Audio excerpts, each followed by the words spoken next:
Please take your seats. We will begin.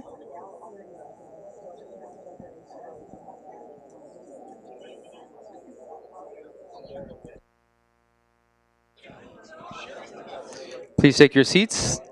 Program will begin.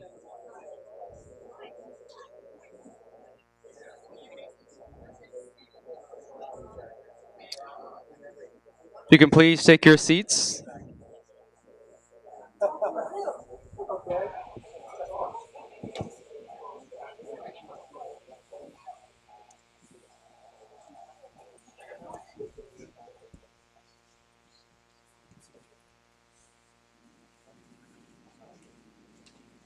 We all set? Okay, great.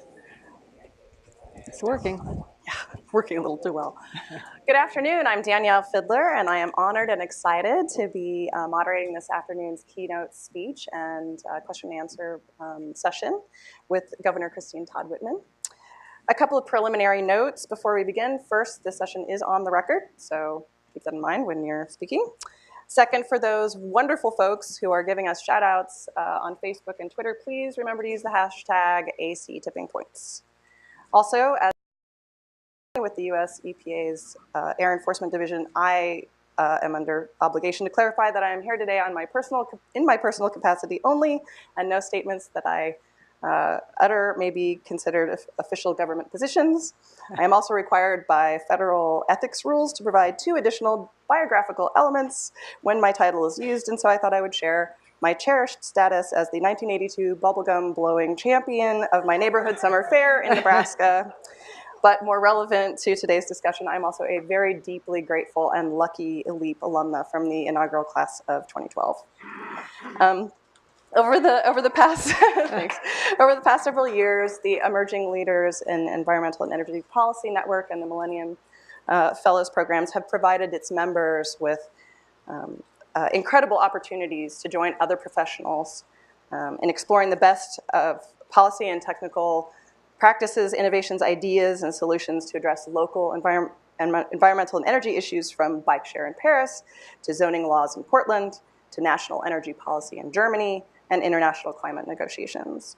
And what makes these networks especially unique is the true diversity of opinions and interdisciplinary backgrounds of their members who have guiding philosophies across the political spectrum, but share a dedication to reaching across partisan or national divides to improve and enhance our energy systems and environment. And this company of like brilliant minds in vigorous debate and forging deep and lasting friendships is what's been so phenomenal about this entire project, and I thank the sponsors for making that possible. And given this mission, the reason I bring this up is it's incredibly fitting that our keynote speaker this afternoon is someone who has spent her career building bridges across political divides to make real progress on environmental and energy issues. In her book, It's My Party Too, Governor Christine Todd Whitman has written extensively about her love for the outdoors and how that influenced her upbringing, influenced her career. As governor of New Jersey, she led significant improvements in state air and water quality, setting up new watershed management and open space preservation programs in the state, getting accolades from the Natural Resources Defense Council for instituting the most comprehensive beach monitoring system in the nation. Governor Whitman served as the administrator of the EPA from 2001 to 2003, where she continued her landmark watershed-based water protection policies and oversaw establishing the first federal programs in brownfields redevelopment, which is continuing to have amazing impacts in revitalizing affected neighborhoods. Governor Whitman is currently the president of Whitman Strategy Group, which works with businesses, governments, organizations from around the world to address energy and environmental issues, such as the future role of nuclear power and the design of eco-cities in Korea. She also serves a number of nonprofit organizations, including chairman of the American Security Project and vice chairman and trustees of the Eisenhower Fellowships. So lots of roles similar to the one here. She's been a prominent and passionate voice for bipartisan action on climate change, and we are very, very lucky to have you here. Please welcome Governor Christine Todd Whitman. Thank you. Thank you. You kick it off. Thank you. Thoughts? Well, I'm Thanks. delighted to be here, and particularly because of the setup, that it is a place where people of divergent opinions and backgrounds and experiences can share ideas, meaning listen to one another listen to the differences, figure out where there's a legitimacy in those positions, because there generally is. We've discussed a little earlier, nobody's all right or all wrong. The truth is usually somewhere in the middle, and they're not just two sides, they're about 15 on most issues, which you find as you go through trying to problem solve. But this is very important as an opportunity to tease out those areas of most potential, those areas where working toward consensus will probably happen sooner rather than later. And so, I'm really pleased with this.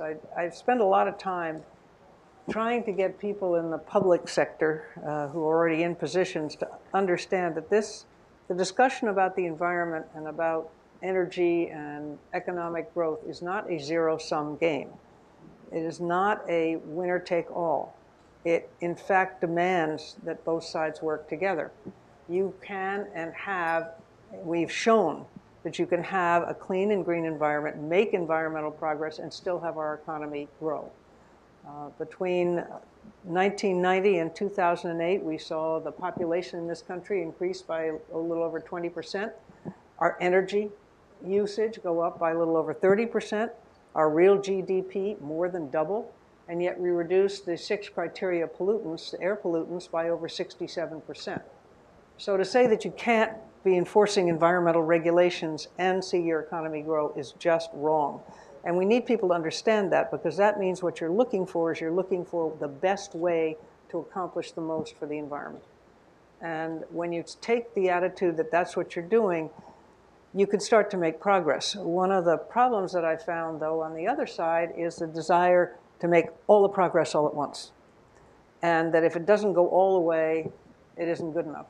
And I've seen time and again where legislation or initiatives have been stopped because they weren't perfect. They weren't what everybody wanted on the one side. And to my mind has always been, as long as you're making progress toward the goal you're trying to achieve, it's okay to get it incrementally, because then you can build on that for the next time. If you don't get it all at once, that's better than, to get a little bit is better than walking away entirely. And I mean, I think back to in the Bush administration, we sent up to the bill something called, to the Hill, a bill called Clear Skies, SOx, NOx, and mercury, new standards for SO2, nitrogen oxide, and for the first time ever, standards on mercury.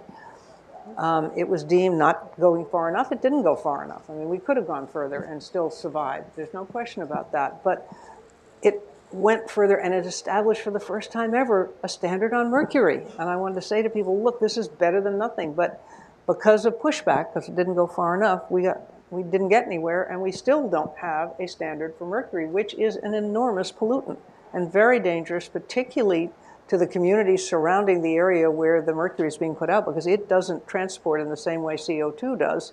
It tends to stay in the neighborhood, and it lasts a long time. And so particularly in the environmental justice communities, you see real impact from that. So it was frustrating, and it has been frustrating when that attitude prevails. I'm appreciative of those who try to push to the furthest possible limit. That's where you got to start. But be willing to accept something that might be one step back from that, as long as you're not going backwards from what was before and you're moving forward. And with that, I think it's important just to get a discussion going as much as we can. Great. Well, with that, I'll ask a couple of quick questions. Well, none of these questions are too quick, but I'll ask a couple of questions, and then we'll open it up to the floor for discussion. I think one of the pressing questions, especially in this political climate, which is important in terms of shaping policy and the path forward, and you've written about this a lot, is there still room in the Republican Party for an environmental and climate conscious movement? Oh, absolutely. Absolutely. There is a movement there. I mean, you've got religious leaders, you've got Republicans for the environment, you've got an enormous number of Republicans. They just don't happen to be in Washington.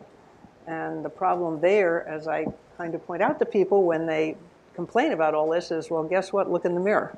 Because it's because of us. We haven't been voting in the way that we needed to. In fact, until this cycle, the cycle right before, the average voter turnout in primaries was 10% in this country. And that's just pathetic, because that's the first opportunity to pick the candidates that you'll get in November. And what that tells you is it's the most partisan people who are voting in those primaries. And they tend to be either on the right or left. And so the candidates you get are more in tune with those voters, and then you get candidates for the fall that districting, because part of the problem is that we have districts that are so heavily Republican or Democrat that they're just not worth competing. The only thing that those candidates have to worry about is their own party, which means they move further to the right or further to the left, and the extremes, it gets more difficult to find that middle ground again. But there certainly are, I would argue, of real Republicans, there's a majority or a large percentage who care about the environment. I mean, 51% of polled Republicans, identified by the pollsters as Republicans, believe that climate change is real, humans have an impact, and we should be doing something about it. You have over 70% of the American population in general, and a lot of disaffected Republicans are in that bucket too, because they don't want to be associated with some of what they see happening in Washington and the definition of the party, and so that's why, actually, for both parties, what's growing is the independent or the unaffiliated voter, not party registration for Republicans and Democrats, because people are just fed up. Governor Whitman, you have extensive experience in local, state, federal government, been around, private yes. sector, and we've been talking a lot today about sort of the impacts of stepping away from the Paris Accords. And I'm curious, given your background on all these different levels, having witnessed the withdrawal of the Bush administration from the Kyoto Protocol firsthand, do you see parallels between that process and the subsequent impacts of that decision and the recent administration's decision to withdraw from Paris? And in light of your experience across these different sectors, where do you think the international and domestic climate efforts go from here? Is there a way to stop swinging back and forth across the political spectrum? Well, as it was starting to occur, it reminded me very much of Kyoto, because it was the same process. It wasn't so much that we were going to walk away from it. That became very clear once this administration was in. They made no bones about it. It was how we did it. That's what has the long-term consequences. To say to the rest of the world that has seen this as a really important issue, have come together, so you had almost 200 countries who signed onto the protocol to agree to be part of this, to have us look at them like, we don't care about this, you're on your own, was an affront. I mean, put it mildly. And I put us in a very bad position. Well, certainly we're ceding leadership in the area, which I think is going to be in the long-term detriment to our economy, because the new technologies, the new things that are going to come forward are not going to happen here. They're going to happen in other countries. And China, immediately after we pulled out, went to the European Union and said, going now is to the states and the cities. And we already have had a number of governors who've stood up and said, no, we're doing this. We're going ahead anyway. The Western governors, we're going to continue to also have a number of businesses, major corporations, that are already there. They've been doing things for years. They've set very aggressive goals on reducing their own carbon emissions, water usage, their environmental impact. They're trying to improve their footprint. And they're going to continue to do that, especially the international companies, because they have to play in the rest of the world, and they're going to be looked at that way. We wouldn't see a little bit of a blowback from our bowing out of Paris, with those countries saying, you know what, we're going to tariff. Even the companies that are doing a good job, turnabout's fair play in some instances. Hasn't happened yet, but I don't think it's outside the realm of possibility. Absolutely. Yeah, so the carbon tax by export. Right. So I wanted to open it up to questions from the audience. I know that there are a lot of people here today with a lot of questions. So if we have mics in the back, anyone want to start? We've got one gentleman in the back. Yep. She's running around to you.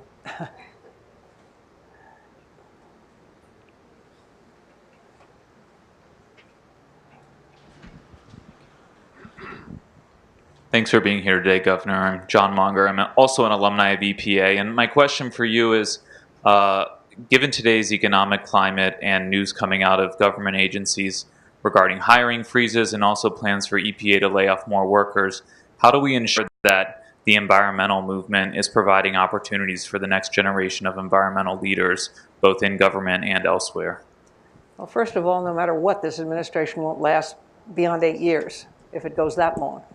So there will be some changes. And I think the American people are going to push back. You know, I look on it, I believe, quite frankly, that the Bernie Sanders voters and the Donald Trump voters are two sides of the same coin. They were people who were just angry and fed up and scared, and they didn't like the way Washington was behaving at all, and they weren't really thinking through the consequences of what their candidates were saying as much as they cared about. They were saying they were going to blow the whole thing.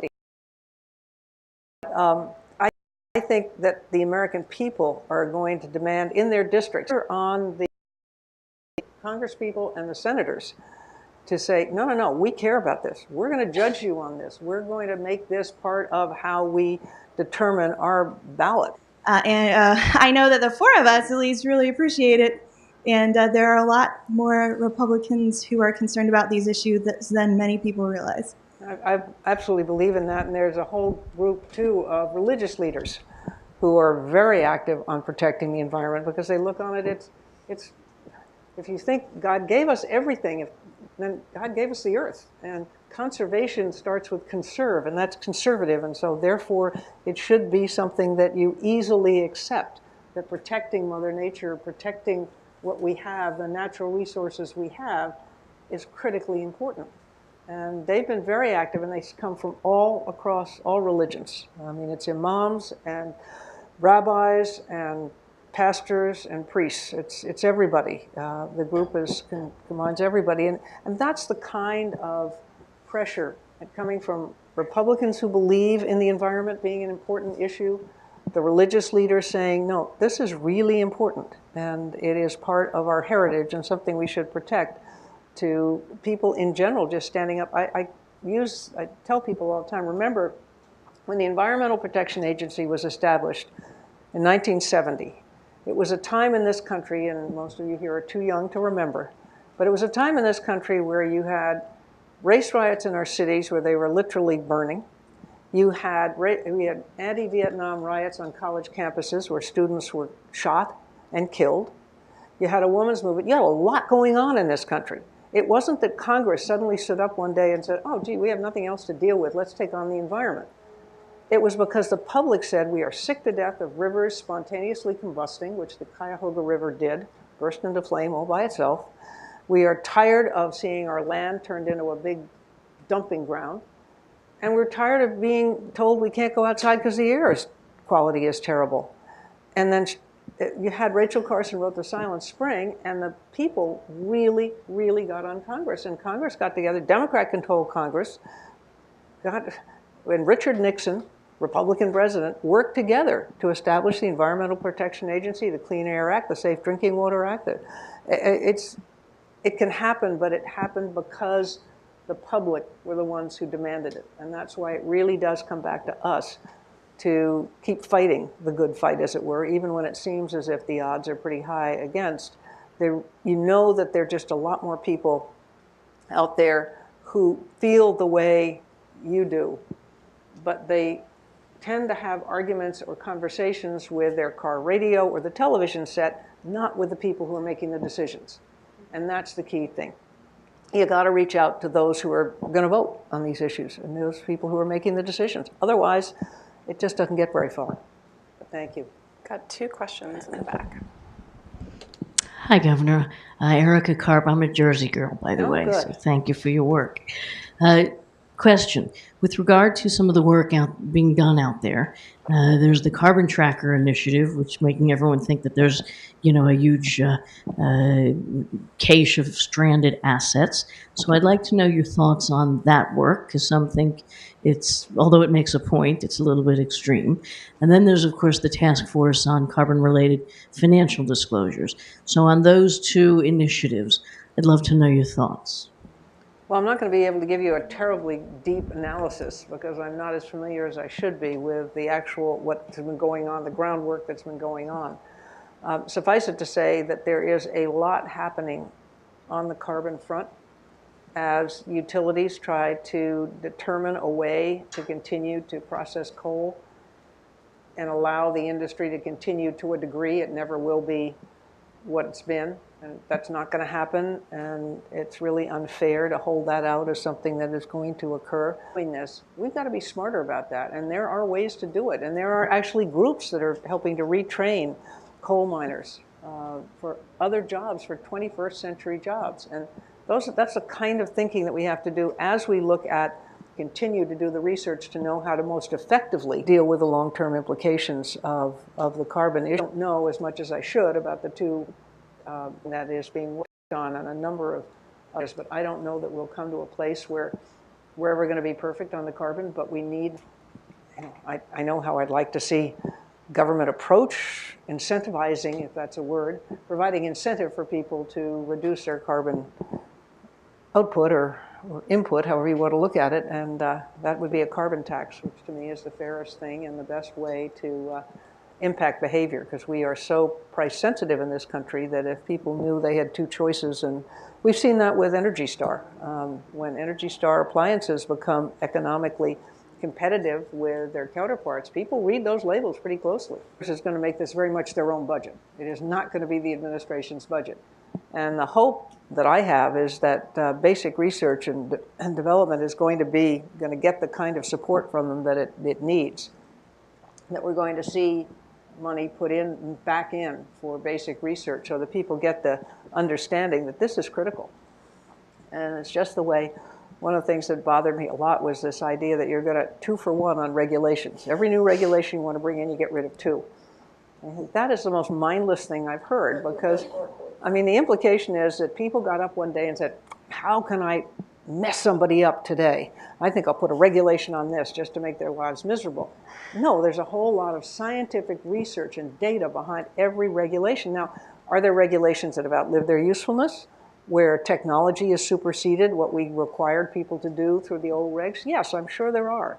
Are there regulations that we can make more effective by simplifying a bit? I'm sure there are. It's fine to look at them, but just to say, can't put a new one forward if you don't take 2 away, makes no sense as far as I'm concerned. So I do worry about the scientific, because science is behind all of that, and I think we need to be very careful about disregarding it and the message we send to the future generations. We have a very hard stop at 3:10, and it's willing to take one very short question. Does anyone have a very short question? There's a hand over there. Yeah, okay, right there, the gentleman. I think so. People of Governor, thank you for coming. My name's Charlie Cilio. I work in the transportation sector. We've observed some of our regulators at the state level in the U.S. coordinating more with the Canadian counterparts than with the EPA, even under the Obama administration, just because of bandwidth issues in Washington. And I think there's been a lot of discussion today about, at least in the U.S., environmental regulation and enforcement is happening at the state and local level at least as much as at the federal level in the U.S. Is there opportunity, more than you see today, for coordination across the Atlantic at the subnational level on best practices, both for electeds and for regulators? What do you see as a good future for encouraging more of that collaboration, and what could those of us in this room do as young leaders in industry and in government over the next 20 years to make that happen more regularly? I smile only because some 20 years ago I tried to do just that. In fact, I had a really good arrangement with France. The Minister of the Environment and I signed a mutual, it was good that none of the people who were with me spoke French, because we could get all this done. But we signed an agreement that any New Jersey company, because our environmental regulations at that point were very strict, they were very close to the French ones, the EU ones. Any company from New Jersey that had passed our environmental standards could automatically work in France and vice versa, which opened up all of EU. State Department didn't like that a lot, so they pulled it back. And that's going to be the challenge. It's how do you do that and still stay within the State Department prerogatives and parameters. But sotto voce, a lot of that can go on. As I mentioned before, the companies that play internationally, they want to see this happen. And they're going to start adopting much of what the European regulations or the rest of the world's regulations imply. With that excellent question, I think we'll close it up. I want to thank you so much, Governor, for joining us pleasure. today. Thank you. Let's give her a big round of applause.